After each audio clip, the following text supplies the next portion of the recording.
Ya, bismillahirrahmanirrahim. Assalamualaikum warahmatullahi wabarakatuh. Waalaikumsalam warahmatullahi wabarakatuh. Kembali saya Sentral Buton Bang Fupul melalui channel YouTube. Hari ini hari Kamis, saya berkesempatan bersama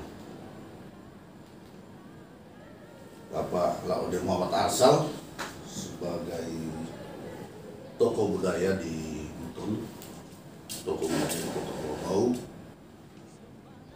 Beliau juga adalah mantan khatib Masjid Agung Keraton Buton. Beliau selama ini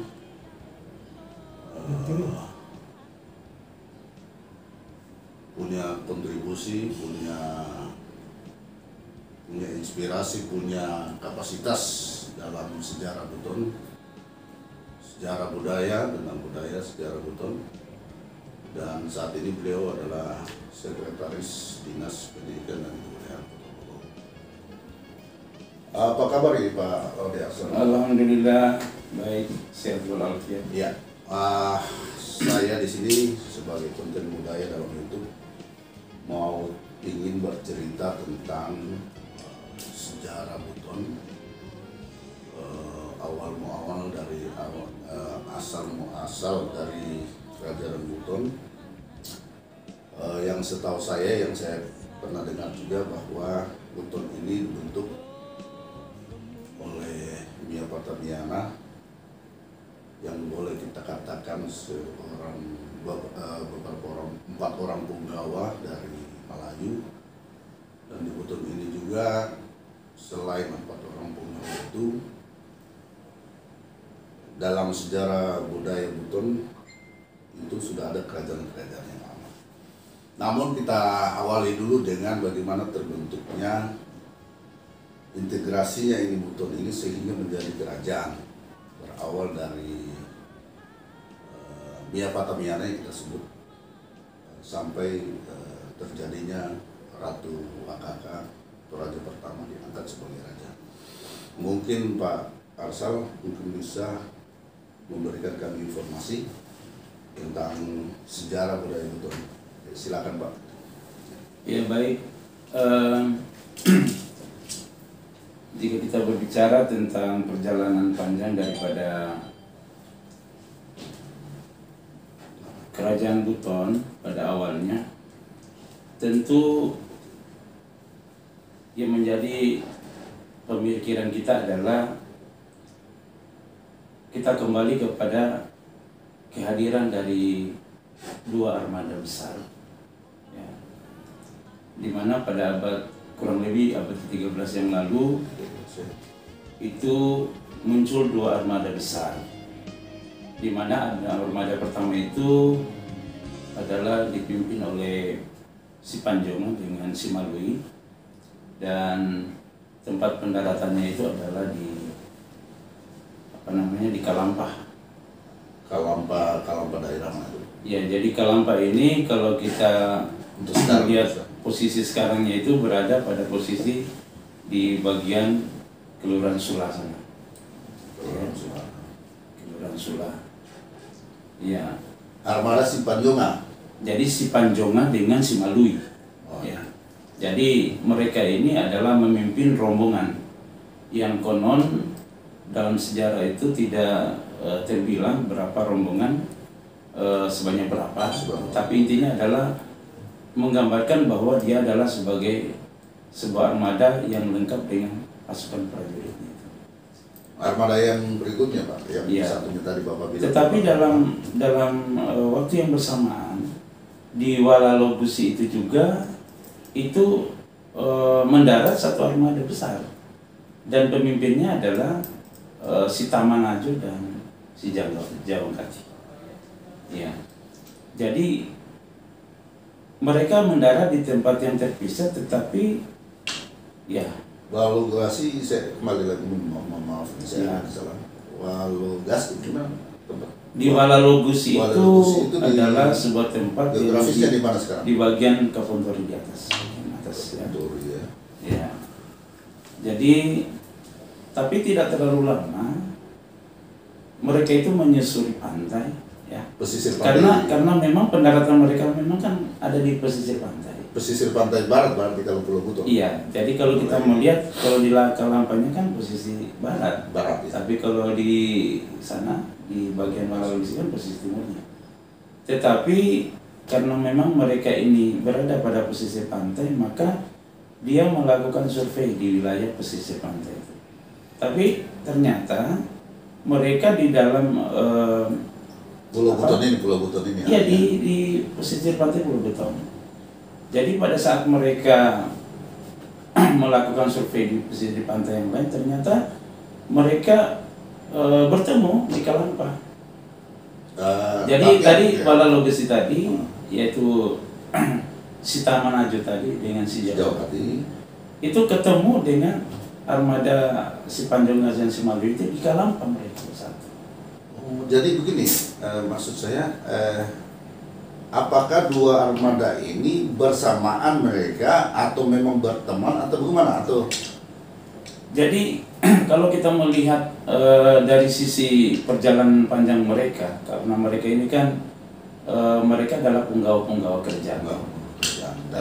Taruhlah seperti si Panjonga itu ada sebagian yang mengatakan bahwa dia itu adalah seorang raja di Lia, di sebelah barat Pulau Tumasik sana. Iya.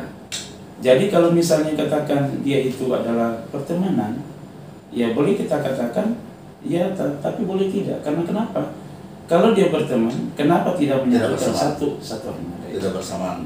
Ya, tetapi dia tidak bersamaan mendaratnya. Justru mendaratnya juga di tempat yang berbeda.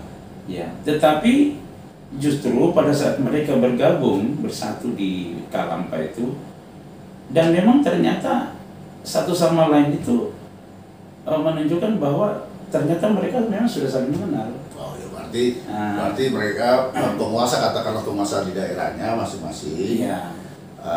Ya jelas kalau penguasa itu kan memperkuat kerajaan atau apa ya pasti sudah saling mengenal. Iya. Tapi mungkin tujuannya yang berbeda. Tapi secara kebetulan ditakdirkan untuk ketemu di Pulau Buton. Iya. Selanjutnya Pak Arsal. Iya, jadi selanjutnya ketika mereka bergabung dan bersatu di Kalampa, lalu kemudian mereka punya keinginan yang sama untuk membentuk sebuah perkampungan. Tetapi pada awalnya itu dia membentuk perkampungan di Sula itu, dan memang di satu tempat di Sula itu ditancapkan sebuah bendera untuk mereka. Itu. Oh ya, yang di Sula. Sekarang ini kita sebut dengan Kasulan Atombi itu ya. Ya, jadi Kasulan yang pertama itu yang ditancapkan, itu yang bendera itu di Kalampa itu di Sula itu. Tetapi karena memang bendera yang ditancapkan itu, ya kalau misalnya mereka itu kalau nggak salah ya, atau ulah-ulah saya lupa. Tapi intinya adalah begini, ketika mereka berada di pesisir pantai itu, tapi ternyata mereka itu sangat terganggu dengan keberadaan kerajaan Tobelo yang setiap saat dia mengganggu orang-orang yang di sekitar pinggir pantai itu. Artinya Tobelo ini adalah memang kerjanya itu adalah ingin menguasai daerah pesisir pantai, termasuk di dalamnya adalah kerajaan ini, kerajaan atau armada, belum kerajaan tapi armada yang dipimpin oleh si Panjonga, si Maluyu, si Tamanaco dan si Jawangkati. Ya, katakanlah ada intimidasi, artinya penguasaan Tobelo mungkin mau menyebarkan dia punya kekuasaan, maka pulau-pulau daerah itu dia intimidasi, katakan bukan dia intimidasi, tapi dia mau menguasai Hanya ternyata mungkin karena si Panjongan dan rombongan ini sudah ada di situ, maka mungkin merasa terancam mungkin Pak ya? Iya. Jadi karena mereka menginginkan supaya kelompok mereka aman, ya, artinya terlepas dari gangguan daripada Tobelo ini tadi yang berasal dari Maluku sana. Lalu kemudian mereka berpindah tempat, ya, berpindah tempat menyusuri hutan belukar, ya, dan tepatnya adalah di perbukitan, di mana sekarang ini perbukitannya itu disebut dengan Lele Mangura, ya. Ya, jadi dikatakan karena di situ adalah hutan rimba penuh dengan belukar, lalu kemudian mereka sepakat bahwa di sini sangat strategi dan sangat tepat untuk mendirikan sebuah perkampungan. Oh, jadi 4 orang yang tadi ini sudah bergabung bersama rombongan, Ya. sudah bergabung ya. Ya. Mereka katakanlah bersepakat untuk bergeser dari pesisir menuju ke bukit.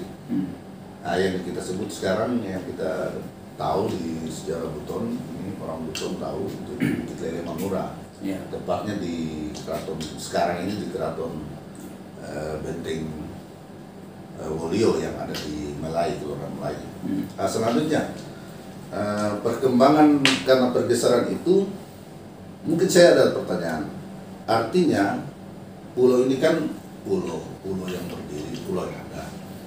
Kemudian pulau ini manusianya apakah sudah ada pada saat itu ketika datangnya 4 rombongan itu? Nah, itu mungkin. Iya, kalau berbicara mengenai manusia yang menghuni Buton ini, jauh sebelum datangnya 2 armada ini memang sudah ada. Ya, kendati pun mereka itu hanya sifatnya kesukuan saja. Artinya mereka itu membentuk kelompok-kelompok kecil yang dimana di dalam kelompok kecil itu mereka lengkap dengan pimpinan yang katakan kepala sukunya biasa. Ya, pada saat ya. itu ya. Jadi sebelum saya bercerita tentang manusia-manusia penghuni Pulau Buton ini, saya lanjutkan dulu tadi bahwa ketika mereka itu berada di Lele Mangura, lalu kemudian atas prakarsa daripada si Panjongan yang waktu itu memang dituakan di 2 kelompok besar itu, lalu kemudian mereka memerintahkan untuk weli, ya. Weli, Ya. bahasa. Jadi bahasa mereka itu mengatakan velia, ya.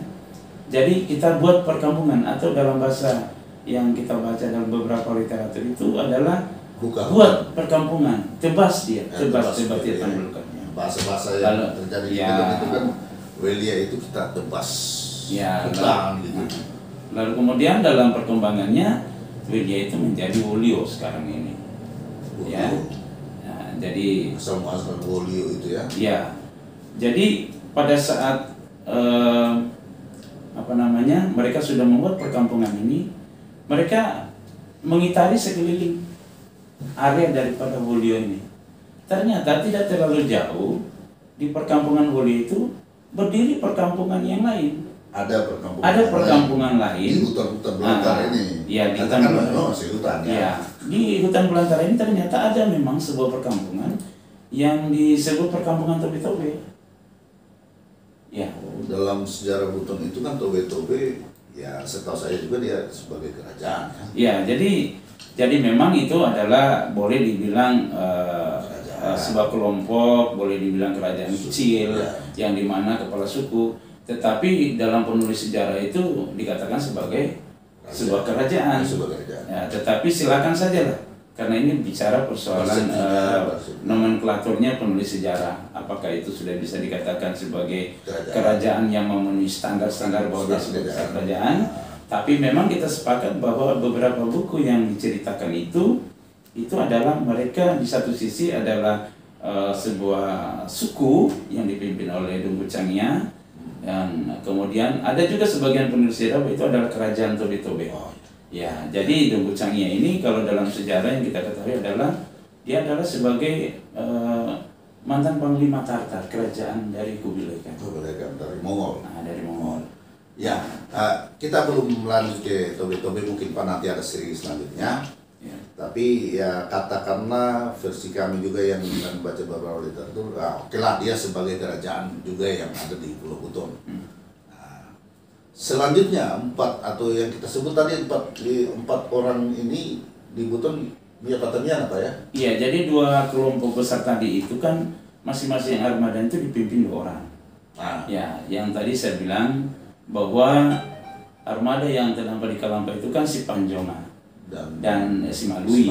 Ya, kemudian untuk di Walalugusi itu adalah si Tamanajo dan si Jawapati. Mereka yang berempat itu dalam sejarah Buton itu dikenal dengan istilah Mia Patamian. Memang mereka itu adalah dikatakan atau disebut sebagai Mia Patamian. Si 4 orang itu ya, si 4 orang kata kalau makna bahasanya ya. Ya. Nah, perkembangan selanjutnya Pak, setelah mereka berkumpul membuka suatu lahan, Ya. Lalu apa yang mereka lakukan? Apakah mereka membentuk pemerintahan atau bagaimana? Iya, jadi mereka itu mereka dalam sebuah kelompok kecil itu belum ada yang sifatnya pemerintahan. Karena kalau kita bicara pemerintahan itu pasti sudah ada yang namanya raja, pimpinan dan sebagainya.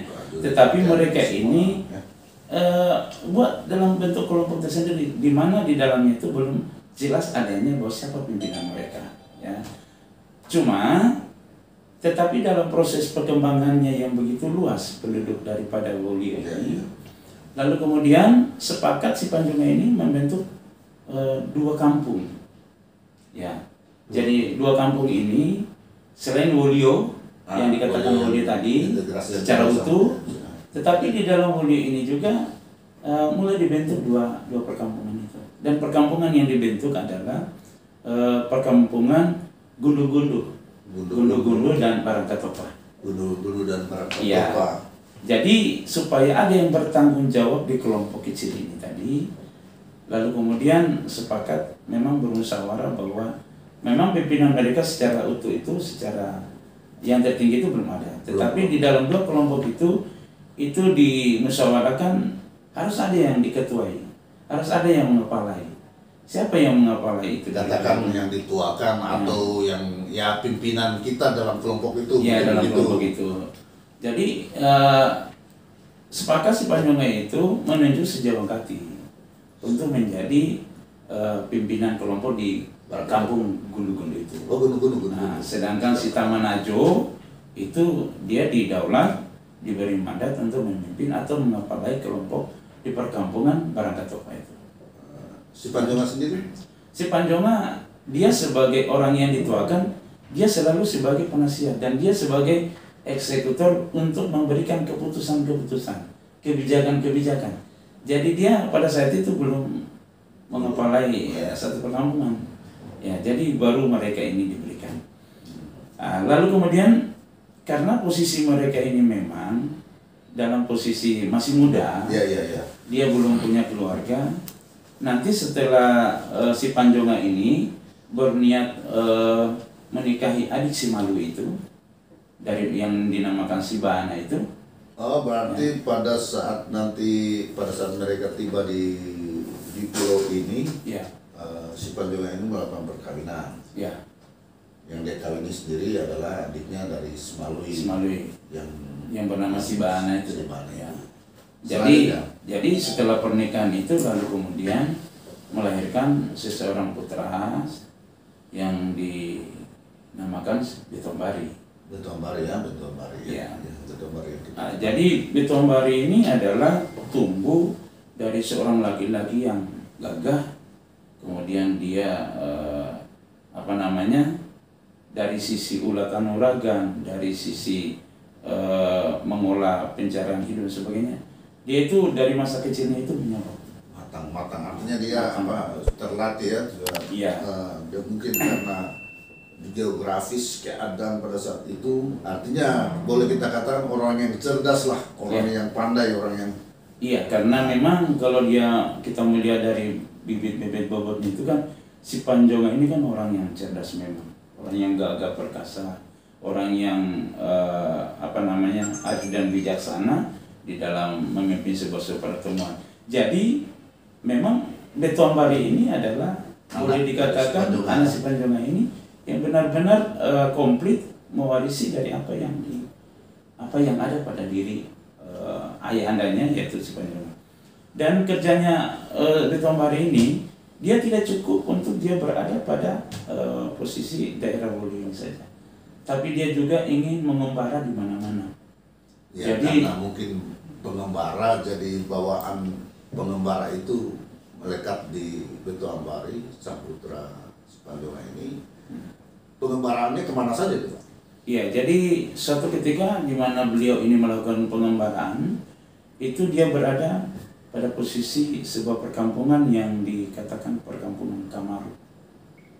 Kamaru yang sekarang Kamaru itu ya ibu kota Lasa Limu. Iya, jadi secara pemerintahan kalau sekarang ini memang Kamaru itu adalah ibu kota dari Kecamatan Lasa Limu yang berada di Kabupaten Buton. Ya. Itu.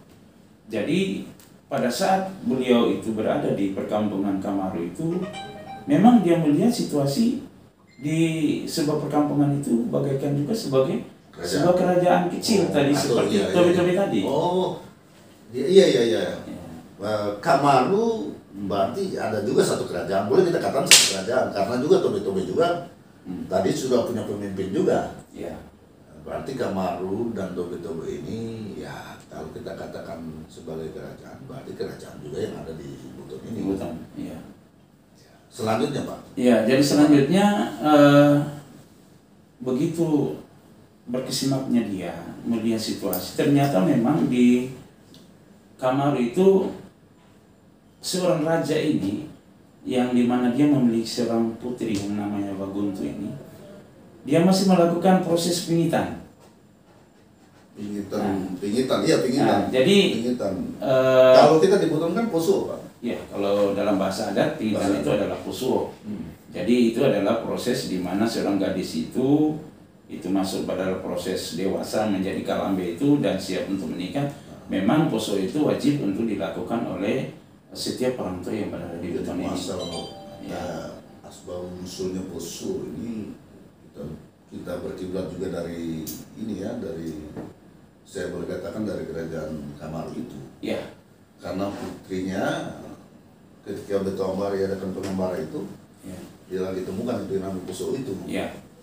Jadi kehadiran daripada Beto Ambari ini di kerajaan Kamaru itu, katakan seperti itu, membuat Raja Kamaru itu yang dalam sejarah dijelaskan bahwa Raja Kamaru itu adalah Raja Halili. Raja Halili ya? Ya. Jadi Raja Halili ini terkesimak juga melihat kehadiran seorang pemuda ini yang begitu tampan dan gagah perkasa satria. Jadi dengan pakaian kebesarannya yang menunjukkan bahwa dia ini adalah sebagai keturunan dari bangsawan di sebuah kerajaan. Ya. Jadi pada saat itu ya layaknya seorang tuan rumah, kemudian dia harus menerima tamu dengan bijaksana. Lalu kemudian dia menjamu Beto Ambari ini sampai puncak acara daripada pingitan itu. Ya. Jadi kalau misalnya dalam bahasa adat itu istilah Matana Karya. Matana Karya. Ya, hari ke-8. Hari ke-8 atau puncak. Tapi saya belum tahu apakah itu pingitan waktu itu melakukan prosesi 8 hari atau saya belum tahu. Tapi intinya adalah ketika pada saat itu Raja Kamaru itu mengatakan sebaiknya menunggu sampai selesai acara pingitan itu. Atau Matana Karya. Ya, Matana Karya. Jadi pada saat Matana Karya lalu kemudian putri daripada Raja Halili itu keluar di dalam ruang pingitan atau namanya suo itu. Ya, lalu kemudian Beto Ambari ini sebagai laki-laki yang memang dia naluri kelaki-lakian, dia sebagai seorang pemuda itu terkesima, dia terpesona melihat kecantikan daripada Baguntu ini, putri dari Raja Halili ini. Ya, Raja Halili. Lalu kemudian sebagai seorang yang lantang berbicara tanpa ada keraguan sedikit pun di hatinya, lantas dia mengatakan kepada bahwa saya begitu terpesona melihat putri daripada yang mulia raja. Dan kalau saya dipersilakan ataupun misalnya dibukakan kesempatan untuk bisa mempersunting dan meminang dia, maka dengan begitu bahagianya saya bisa mempersunting. Jadi karena melihat situasi bahwa begitu akhlaknya begitu baik selama dia berada di sana, dia sebagai orang yang punya akhlak mulia dan sebagainya. Lalu kemudian tidak berpikir panjang, Raja Halil itu menerima daripada menerima pinangan daripada Bitombari ini, ya. Lalu kemudian bersambunglah pingitan itu, lalu kemudian berubah menjadi sebuah suasana pernikahan. Ya. Oke. Iya, sampai di pernikahan ya. Ternyata Bitombari boleh kita katakan seorang pemuda yang berhasil meminang anak Raja Kamaru yang bernama Wagum itu. Dalam perkembangan selanjutnya, setelah diadakan pernikahan, katakan begitu, pengembaraan selanjutnya Bitombari bagaimana? Apakah dia kembali ke Wolio atau dia melakukan lagi perjalanan bersama istrinya, katakan begitu? Kira-kira gimana, Pak?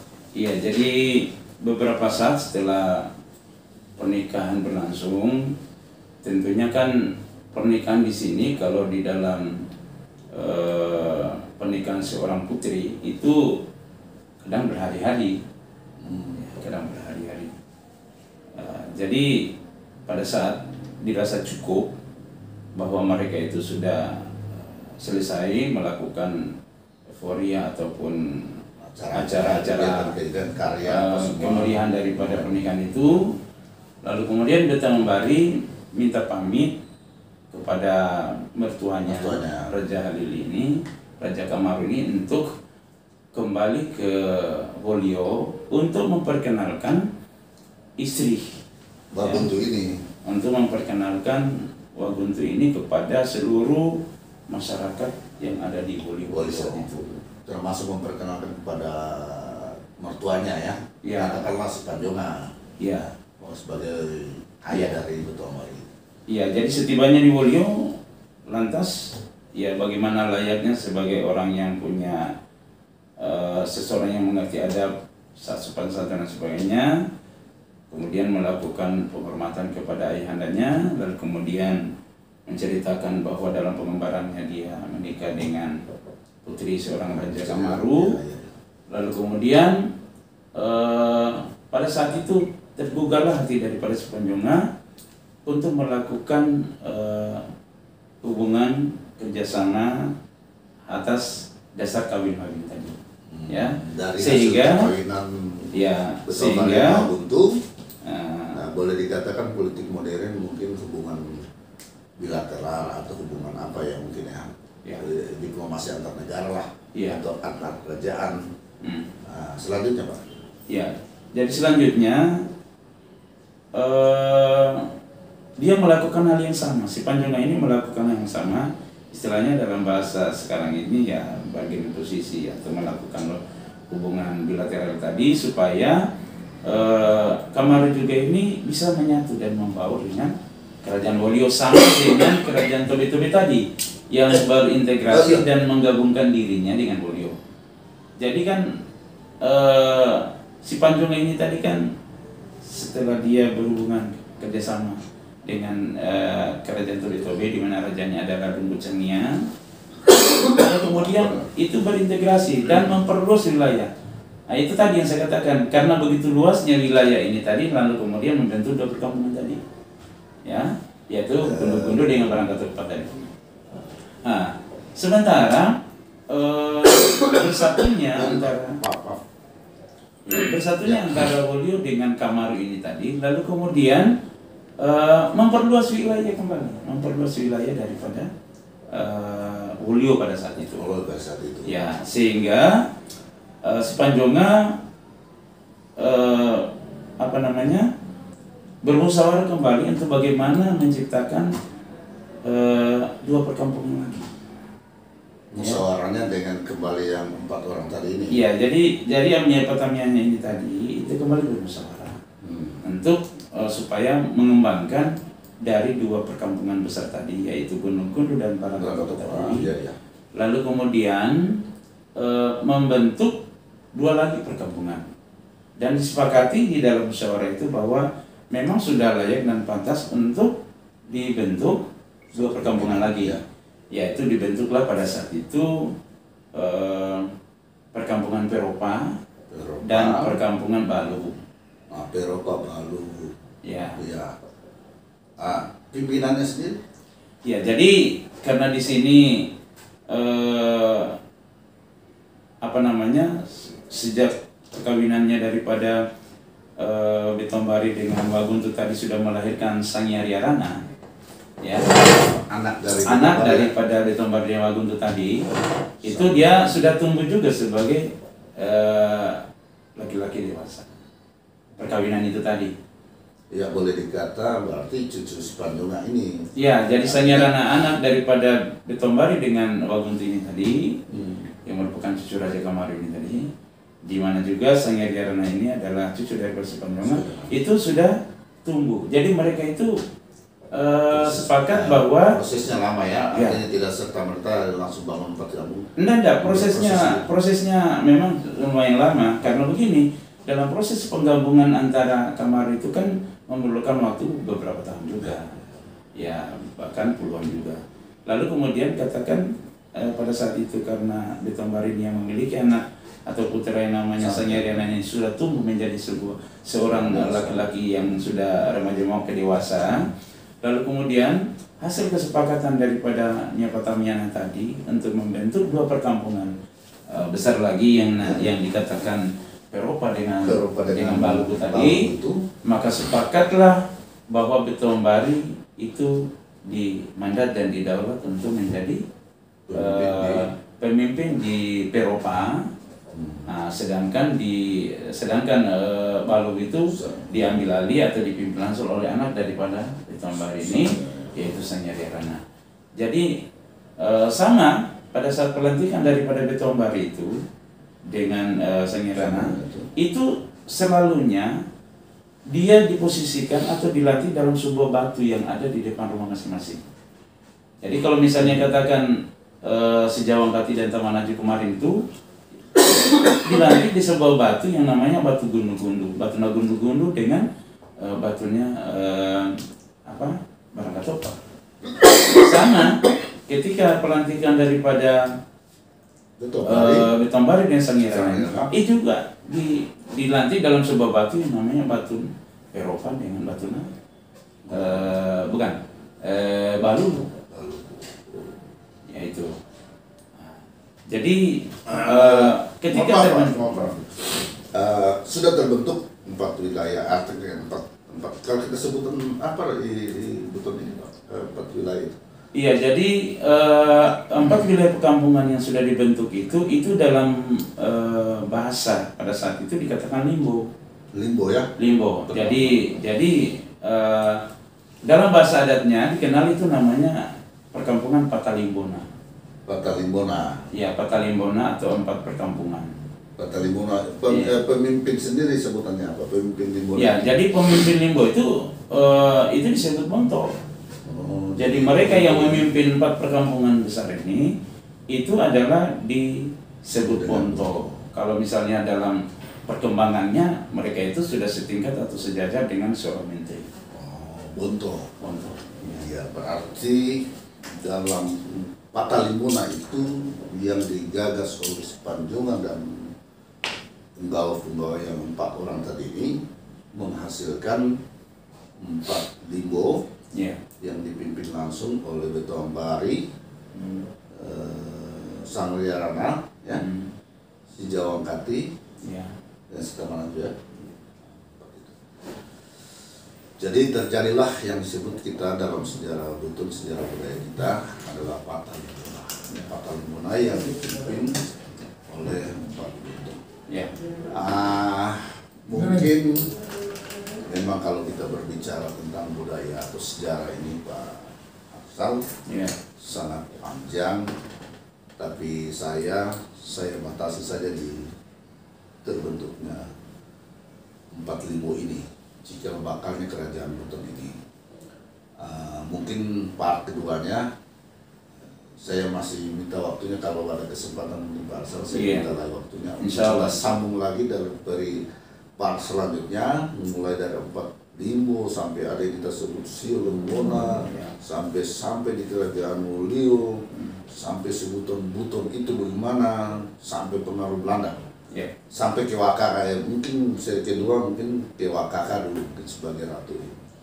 Yang pertama yang kita. Ya, artinya kesinambungan daripada apa yang kita bahas pada pagi hari ini, tentu ini kan belum menghasilkan sebuah kerajaan. Belum. Itu baru kelompok-kelompok perkampungan kecil yang katakanlah perkampungan secara tradisional. Embrio dari tapi satu. Kita harus yakini bahwa Patalimbona ini itu akan merupakan embrio yang akan bekerja untuk menciptakan sebuah pemerintahan baru yang namanya kerajaan Ulio Buton pada saat itu. Dan ini kan nanti dalam konteksnya bukan hanya digodok oleh Patalimbona, tapi meskipun Patalimbona ini adalah merupakan komponen yang sangat yang menancapkan, ya, artinya yang memegang peranan penting, tetapi sesungguhnya dia tidak menafikan limbo yang lain, karena dalam proses pengembangannya itu dari Patalimbona pasti akan menjadi Walulimbona, dan dalam sejarah itu di raja yang ketiga pada Batara Guru itu sudah berkembang Sio Limbona dengan penambahan perkampungan itu. Berarti Sio Limbona ini bukan di zaman Mia Patamian ini. Iya, jadi Sio Limbona itu sebenarnya dia dalam posisi berada pada Mia Patamiana, karena setelah perkembangan begitu pesat dari penduduk ini dari Patalimbona, maka kemudian membentuk lagi seperti misalnya Wandailolo, kemudian Rakia, Melai nanti terakhir. Ya, itu yang dibentuk kemudian itu adalah Gama, kemudian Siompu, kemudian Wandailolo, kemudian Rakia. Itu dalam konteks pada saat dibentuk pada masa Mia Patamiana juga itu. Berarti pada masa Mia Patamiana sudah. Tapi posisi ratu sudah ada. Posisi ratu itu nanti kan kita bicara selanjutnya. Oh iya. Selanjutnya. Nah, di mana posisi ratu pada saat itu? Apakah nanti sudah ada Sio Limbona atau Walulimbona? Oke. Ya, saya juga penasaran ini. Terima kasih pemirsa YouTube Sentral Buton Mafukul. Dalam part kedua kita akan bercerita, memang panjang sejarah ini, tapi kita ambil part-part supaya kita lebih paham, lebih mengerti untuk masyarakat Buton juga yang ada di perantauan, yang ada di timur, di Maluku, Irian, Kalimantan sana. Semoga channel ini atau wawancara saya ini dengan Pak Arsal, seorang tokoh budaya, tokoh sejarah Buton dan tokoh agama, mudah-mudahan bisa kita diberi kesehatan dan saya mendapat pencerahan terus. Semoga kita tetap sehat, dan mari kita angkat sejarah Buton ini supaya lebih dikenal bahwa Buton pernah hidup, pernah jaya pada masa-masa yang lalu. Terima kasih Pak Arsal. Sampai bertemu kembali di kesempatan yang selanjutnya. Akhirnya saya Sentral Buton Mafukul, jangan lupa subscribe, like, tombol saya, tekan lonceng untuk lebih berkembangannya channel saya. Terima kasih. Saya ucapkan billahi taufiq wal hidayah. Wassalamualaikum warahmatullahi wabarakatuh. Waalaikumsalam warahmatullahi wabarakatuh.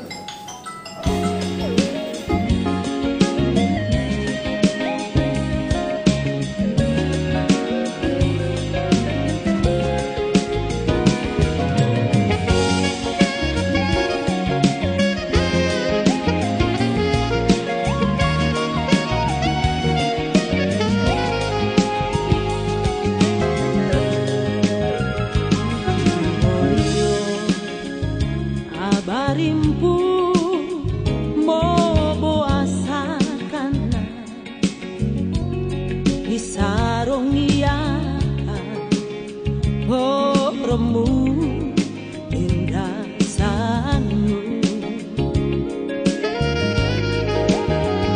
Niana boyo sarapatanguna akeniambu adikaya inuncana ngangaranda